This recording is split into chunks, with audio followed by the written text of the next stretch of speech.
Hey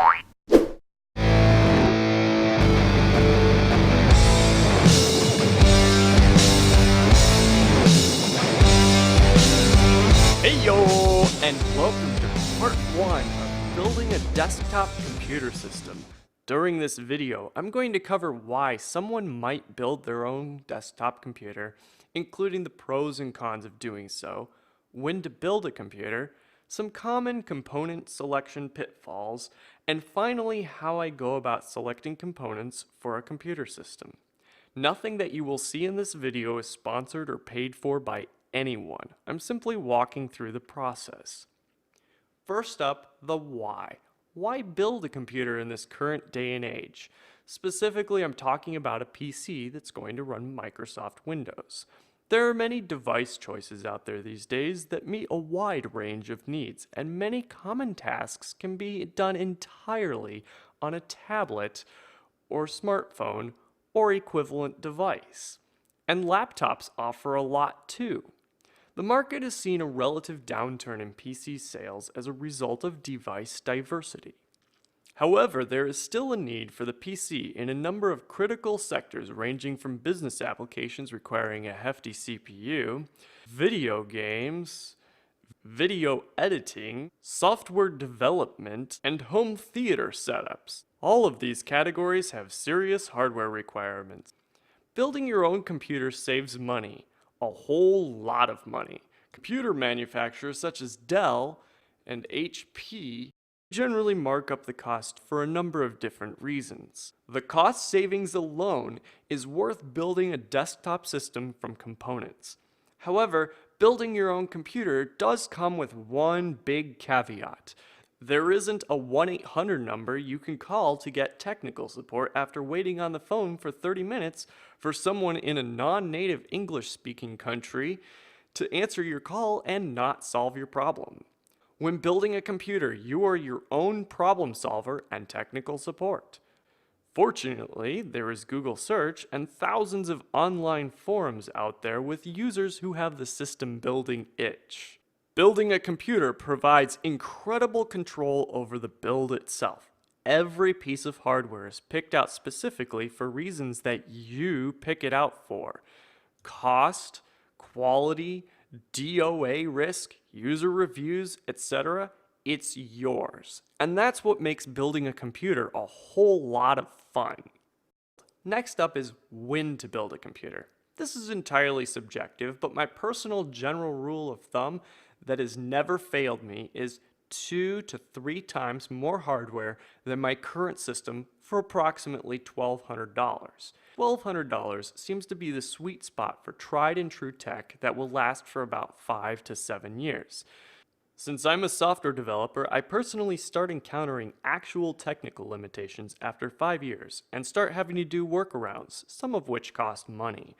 To determine when it is time to do a build, I look at 2 things: GPU and CPU benchmarks, which offer the easiest methods of comparing my current computer hardware with what is being sold and is popular on Newegg.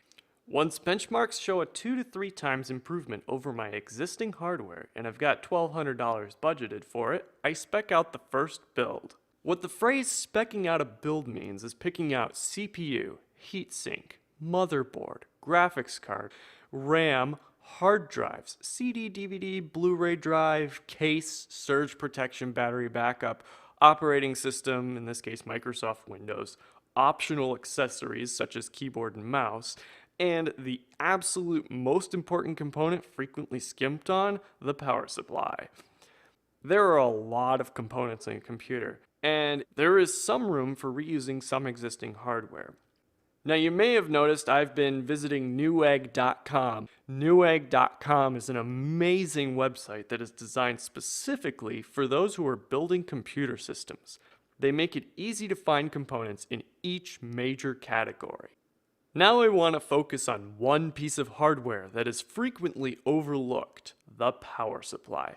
In a system powered by a low wattage power supply, when various components try to draw more electrical current beyond the wattage rating, they won't get the power they need. The symptoms that arise are frequent data errors, random blue screen of death messages, and screen blanking when the system is placed under load. Instead of sending back a fully functional component such as the graphics card and giving it a 1-star rating, the solution is to give the poor system a better power supply. Using a power supply with sufficient wattage results in being able to deliver stable power to each component in the system.